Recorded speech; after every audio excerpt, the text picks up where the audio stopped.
LA This Week. A somewhat obscure stretch of the LA River is now open for walking tours. I'm Gil Reyes with more on how you can take in this natural beauty, one of LA's most scenic sights. Apartment renters know your rights. The office of LA City Councilman Gilbert Cedillo really stepping up efforts to educate people about the rent stabilization ordinance and other rights under the law. The story next. I'm Rasha Goel. Up next, a Los Angeles artist talks to us about his relationship with the wall. Find out what inspires him.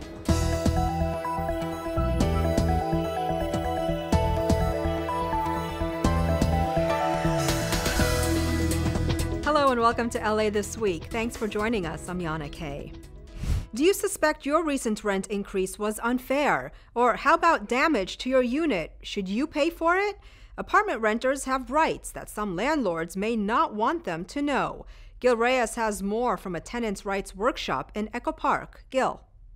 Yes, Yana, very important information for residents of Echo Park, Westlake, Pico Union. In short, LA City Councilman Gilbert Cedillo's first district, where over 80% of residents are apartment renters. And now a team of volunteer lawyers is helping to get the word out about tenant rights.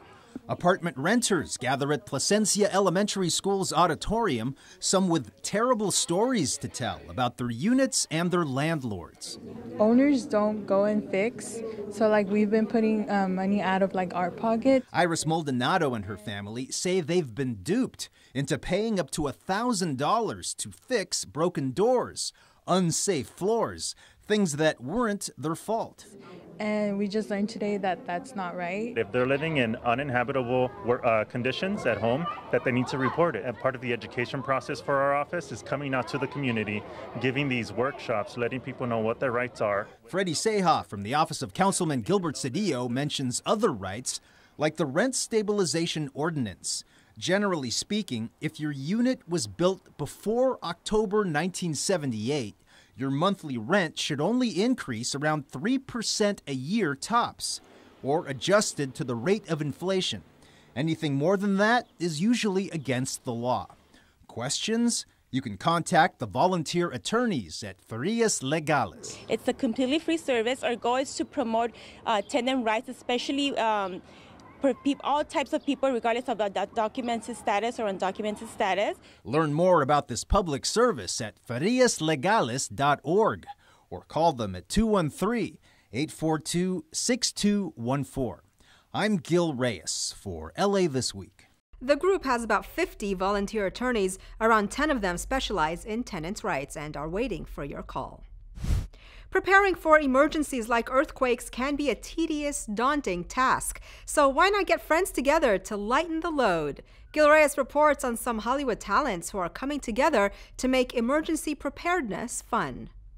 And we'll stand over here, wow, look at all that stuff. Right, exactly. Yeah. For these funny ladies, this is serious business, organizing emergency supplies in the event of an earthquake.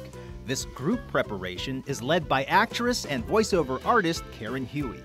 I emailed friends, probably about a dozen people, and I said, I haven't put together my emergency kit. Does anybody want to get together and do this? My thinking was to have my friends help motivate me to do it. Karen and her friends all live near each other, a group of talented, mostly Asian American actresses that you may recognize from stage and screen, oftentimes in comedy roles.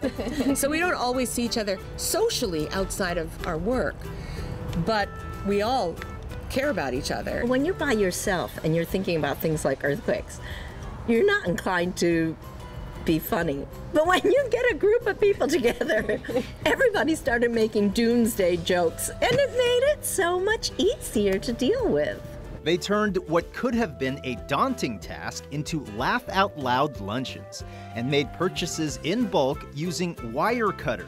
That's a New York Times blog that tests and recommends all sorts of items and also shows the most inexpensive places to buy them.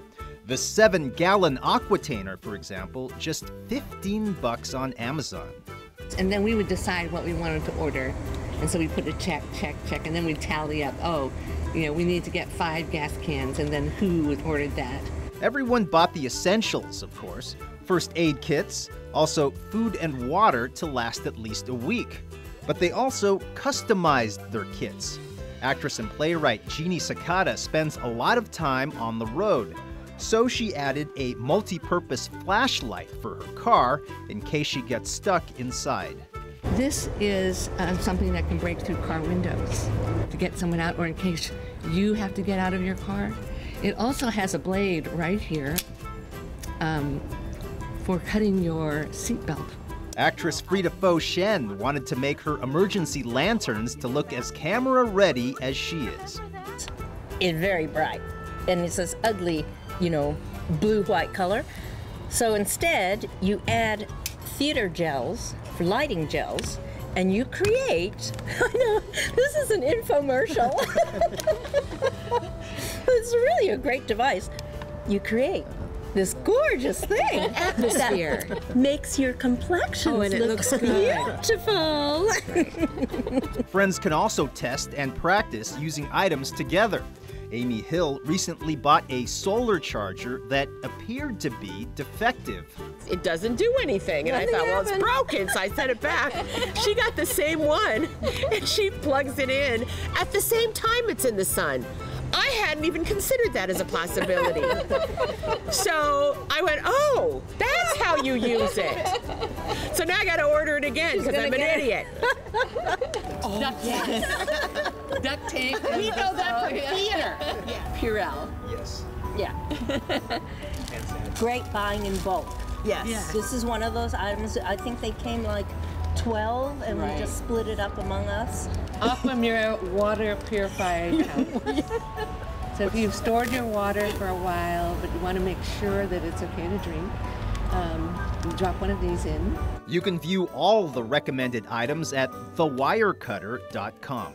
And another benefit to making purchases with a group of friends, neighbors, basically a community, is that you can make purchases a lot cheaper than if you were to buy them by yourself. The city's emergency management department supports these community efforts. The power of neighbors coming together, helping neighbors. It's really important because during a disaster, a major disaster, chances are your neighbors will be your first responders. And could also provide comic relief while preparing for the worst. I'm Gil Reyes. The women say it only took a few luncheons to organize and place their orders, and as you can tell, they had a really fun time doing it. Well, one artist well known to LA is on a mission to create the largest mural in the world by a single artist. Rasha Goel has more on his latest endeavor. If you've passed by Pershing Square, you may have seen this mural by artist Robert Vargas. It's titled Angelus to symbolize unity, and it's one of his largest canvases to date. This mural has been in the works for the last 4 years, and I've been designing it according to the way the sun and the sunlight and shadows hit the wall on the day of the spring equinox. So there's the topical mural that you're going to see annually, or year-round I should say, but then once a year it will become a destination where people can see it activate and tell a sub-narrative. And that narrative is referencing a lot of LA landmarks and a lot of LA history. Vargas, who grew up in Boyle Heights, is known for his portraits and street art around the city. He's done over 800 portraits and is best known for his mural masterpiece, Our Lady of Downtown LA, a 4-story mural on Spring Street. Vargas says she rises from the ground painted in values of black and white as a nod to the historic architecture of downtown Los Angeles. Other murals include Can't Stop of legendary Suicidal Tendencies frontman Mike Muir, and his Warrior Odyssey mural of skateboard icon and Z-Boy legend Tony Alva for the Kinney Hotel in Venice. He sees LA as the roots of self and rebirth of a neglected historic core. My goal is not necessarily to blanket the city in murals as much as it's putting up the right mural with the right message at the right time and in the right location for enough people to see it and digest it. And this current piece of art definitely does just that. This 60,000 square foot mural shares the historic stories of the indigenous Tongva Indians, the LA River, and much more. As a gesture to the city's first settlers, he invited the Gabrielino Tongva tribal chairman, Bernie Acuna to bless the site. It's on the decline, and that's why the history of the tribe is so important, the mural is so important.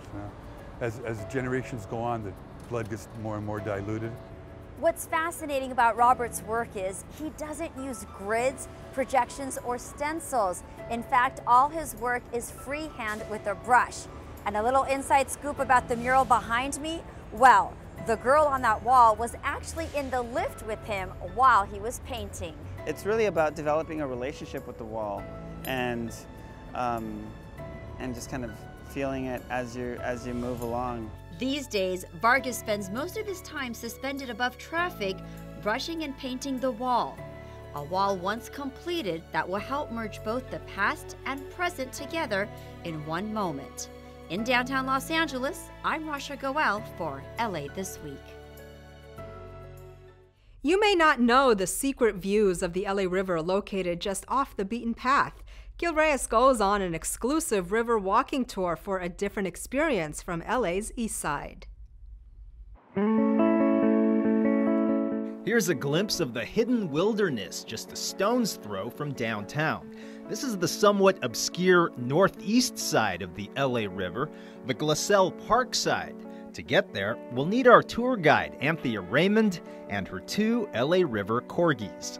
We're at the Bowtie parcel. It's a parcel of land owned by the California State Parks, and it was once part of the train's infrastructure that was all here, but now it's a place where we have campfires, where we have art projects. We also have our trusty corgis, Kasha and Chase, leading the way to a secluded, narrow opening just below the Bowtie parcel. Though there's a lot of concrete along the banks for flood control, there are also surprisingly scenic views. Here, we catch our first glimpse of the river and walk further down. We're in the Glendale Narrows, left bank, Glacel Park side. In the summer, you'd look out and see kayaks. This is part of the kayaking section of the river. It's also the part of the river where underneath is cobblestones rather than concrete. So you get tons of natural stuff here, like trees, wildlife, birds, sometimes the coyotes and other animals as well, like these guys too, down here in the riverbed. You know, it's a special place. It's a cooler place. It's much more temperate than you'd find even just up the concrete banks here. Sitting here along the banks, we can also see the other, more visited side of the river, the Frogtown side, also known as the Elysian Valley. Its popular bike path lures most of the river's visitors. We're of course looking across the river at the bike path right now, but the bike path has been a great way to introduce people to the LA River. People kind of come through here and get their first taste of the river and what it's like sometimes. And you mentioned the Spoke Bicycle Cafe that's now able to be supported by all the traffic along the bike path.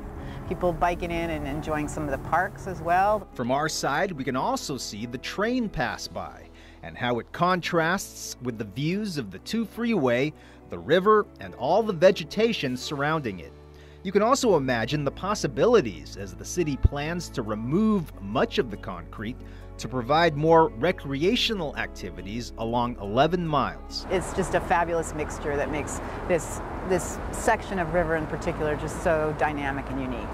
And we are in the city of Los Angeles, even though sometimes you lose yourself in the nature and think you may be somewhere else. Well, you can't help but be reminded occasionally here, and it's fun to sort of meditate on that balance, you know, nature and not so nature. So that's the short version of Anthea's 2-hour walking tour. All that's left is to thank her and thank the LA River corgis with some treats, and maybe take a photo while I'm here. As picturesque as these images may be, you can't really appreciate this place until you're actually here.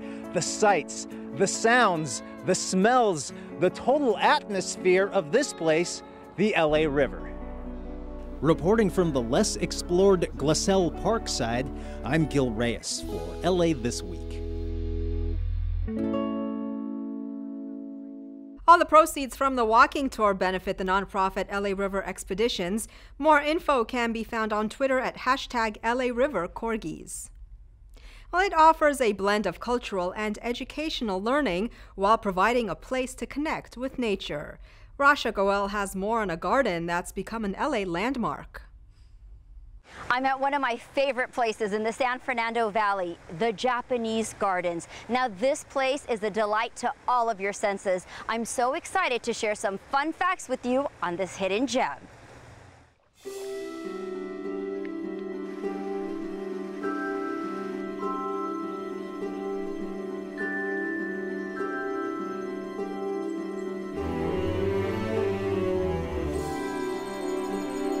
This 6.5 acres of lush greenery was the vision of Dr. Koichi Kawana, a world-renowned designer, artist, poet, and teacher. It captures modern elements mixed with tradition, giving visitors a chance to escape from their busy, chaotic lives. I had the opportunity to meet up with Jean Green, manager of the Japanese Garden, who filled me in on some of the unique features of this place.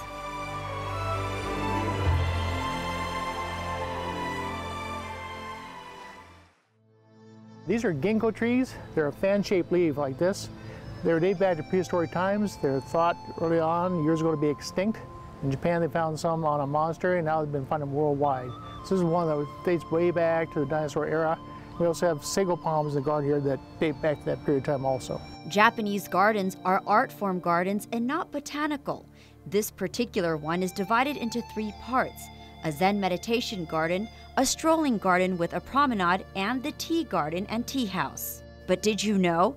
The water in this beautiful garden comes from reclaimed wastewater that is processed at the D.C. Tillman Water Reclamation Plant, which sits next to the garden. D.C. Tillman, a city engineer, set up this system for water recycling. In the early 70s, they didn't have any upstream water treatment plants to process the wastewater. His idea was to bring upstream plants and use the water locally for the benefit of the public. And this is how it all came about, is that he had this issue. He had this plant built and the Glendale plant built to have upstream water available, let's say reclaimed water available to be used, which now we're using for irrigation, golf courses, and we're going to use for groundwater recharge in the future. It's even become quite the hotspot for Hollywood productions to film at. In fact, you might recognize this building from Star Trek. With 42,000 visitors a year, there are still Angelinos who are just finding out about this place. I've lived here for over 16 years. I lived across the street from here at one point and never came here. It's really impressive. I'm actually shocked. Impressive is just one of the words that can be used to describe this peaceful oasis. It's the perfect place to experience tranquil beauty while connecting with nature. In the San Fernando Valley, I'm Rasha Goal for LA This Week.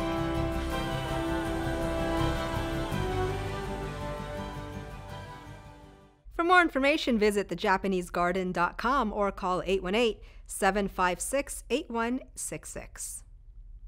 When it comes to staying on the cutting edge of technology, the younger generation certainly has the upper hand, but seniors are increasingly getting up to speed.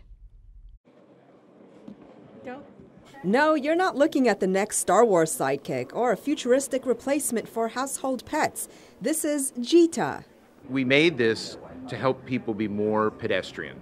It follows a person at walking speed, and it carries about 45 pounds of goods. Jita is just one of the solutions shared at Aging into the Future, a conference designed to help seniors and their caregivers make the most of technology to improve and enhance their quality of life as they grow older. Mayor Eric Garcetti noted that there are more than 500,000 seniors in Los Angeles, with that number expected to double by 2030. To better understand and meet the needs of older Angelinos, we're engaging with them, learning from them, gathering their perspectives and ideas, and seeking their counsel. Co-sponsored by the City of LA's Department of Aging, the conference also showcased a prototype device called On the Move that allows seniors to walk without the fear of falling. What On the Move is, it's the first exercise device that allows somebody to safely get cardio exercise in a motorized device while they're seated.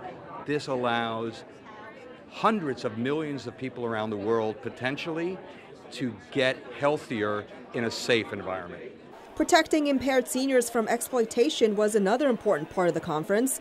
As LA County District Attorney Jackie Lacey explained, the need is critical. That by 2030, 1 in 5 U.S. residents will be 65 years or older. Now, California has the largest older adult population in the U.S., and sadly, 1 in 10 adults will experience some form of elder abuse, be it physical, emotional, financial, or neglect. Experts say the challenges are complicated, but the opportunities are real. With the help of the best tech minds available, input from LA seniors, and a little help from GITA, aging into the future just might be an exciting adventure.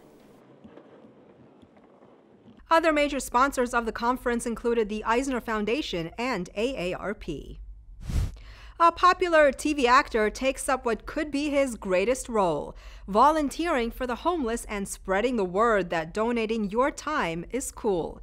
Step right up to the Carnival of Love. Gil Reyes takes us there. Once a year, the desperate streets of Skid Row turn into a pleasure fair of free services, free games, spa services, even haircuts for LA's unhoused. It's one of the greatest acts under the big top, a carnival of love. Such great, wonderful, caring people that came out to help us, and I really appreciate that. That's giving, that's godsend when someone can come out and help you when you don't have anything. Carnival of Love is the brainchild of actor Justin Baldoni, best known as Raphael on the CW show Jane the Virgin. Back in 2015, he invited a few friends to celebrate his birthday, not by throwing a party, but by bringing supplies to the homeless population on Skid Row. Our only intention is to love and to lift up this population and to let them know that they matter, that we hear them, that we see them, that we believe in them, that their situation does not define them. They're not defined by their circumstance, that they're amazing souls that could do anything they want to do. His annual event has grown to include close to 2,000 volunteers and several sponsors. Services also include free showers, health screenings, pet grooming, legal advice, job placement, even a feet washing station where LA Mayor Eric Garcetti lends a hand. The mayor says homelessness will only end if everyday citizens take the initiative and get involved. It has to be solved by all of us. We have to say yes to housing. We have to adopt a family. We have to take our church parking lots and let RVs go there. So there's something for all of us to do, and today you really see LA at its best. Step right up, or rather step up, to help end the crisis facing Los Angeles today. Reporting from the Carnival of Love, I'm Gil Reyes for LA This Week. The mayor has launched a website offering other ideas on how to help at lamayor.org/Days of Compassion. A park in the San Fernando Valley is sporting a whole new look and meeting one of the city's greatest challenges. In some ways, parks are just what they've always been, a place for kids and the elderly, for families, or just for someone to spend some alone time. But in Valley Glen Community Park, there's something new to celebrate. Thanks to 2nd District Councilmember Paul Krikorian and the Department of Recreation and Parks, Valley Glen has seen a facelift that not only looks great, but hosts a whole selection of conservation improvements. We'll be seeded with natural turf grass with a mixture of Bermuda and Kikuyu seed, grass that thrives during the summer, goes dormant during the winter, but it doesn't require that much water. Irrigation system, new drought-tolerant plant material, and landscape boulders. New trees and decomposed granite walking paths were also added. Residents say they can now enjoy a park that's been revitalized and entirely renewed. You walk over here and you really feel like this is a special place for people to come with their families. Our health plan says walk, and that's what we use the path here for. Come out here and enjoy your park. This is your park. Valley Glen Community Park, a neighborhood favorite, now with a sustainable future. Since 2004, the Department of Recreation and Parks has reduced water usage by 50%. Well, let your kids' imaginations run wild as they make their favorite paper animals, see the treasures of King Tut up close and personal, and discover how Californian and Mexican design influenced each other. All this in this week's Things to Do. As part of the Blessing of the Animals event, El Pueblo Historical Monument and El Pueblo Park Association will be hosting a free Making Paper Animals workshop for all ages. Let your kids' creative juices flow and have fun creating all sorts of shapes and sizes. The free arts and craft workshop takes place Saturday, March 31st from 11 a.m. to 2:30 p.m. at the Northeast Plaza located at 125 Paseo de la Plaza. To celebrate the 100-year anniversary of the discovery of King Tut's tomb, the California Science Center proudly presents the world premiere of King Tut, Treasures of the Golden Pharaoh. Discover over 150 authentic artifacts from King Tut's celebrated tomb, 60 of which have never traveled outside of Egypt until now. In a dramatic new presentation, dazzling multimedia complements rare artifacts. Examine exquisite rings found on King Tut's fingers, opulent jewelry that adorned his body, and the golden sandals placed on his feet upon burial. The Treasures of the Golden Pharaoh exhibit is now open at the California Science Center located at Exposition Park. Found in translation, Design in California and Mexico 1915 through 1985 is a groundbreaking exhibition and accompanying book about design dialogues between California and Mexico. Its four main themes explore how modern and anti-modern design movements defined both locales throughout the 20th century.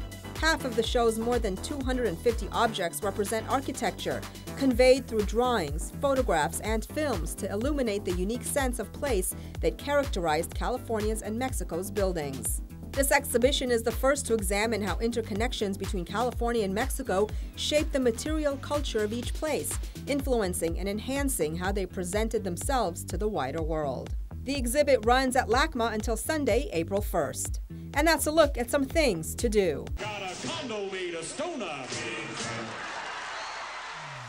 Well, that's going to do it for this edition. I'm Yana Kane from all of us here at LA This Week. Thanks for joining us. A reminder that you can catch us online at lacityview.org. You can also follow and like us on Facebook. We'll see you back here next week for more of LA This Week.